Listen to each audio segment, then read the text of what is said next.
ఇది జీలకర్ర బెల్లం. ఇవి రెండు వేరు చేయలేనంతగా కలిసిపోతాయి. పెళ్లి తర్వాత భార్యాభర్తలు కూడా జీవితాంతం అలా కలిసి ఉండాలని ఇవి తలపై పెట్టిస్తాయి.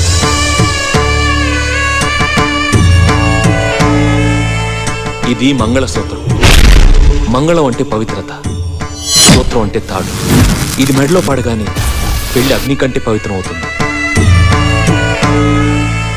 పుట్టింటికెళ్తే అత్తారింటిని, అత్తారింటికెళ్తే పుట్టింటిని మర్చిపోకూడదనే 2 బొట్లున్న తాళ్ళని మెడలో కట్టిస్తారు. తలంబ్రాలంటే తలపై నుండి రాలిపడేవి.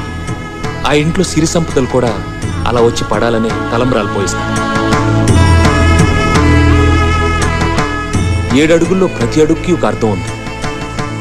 ఒకరి వెంట ఒకరు 7 అడుగులు నడిచి 6వ ప్రాణంగా 5వ తనాన్ని మూటగట్టుకొని 4 దిక్కుల సాక్షిగా 3 ముళ్ల బంధంతో 2 జీవితాలు ఒకటయ్యేదే పెళ్ళంటే.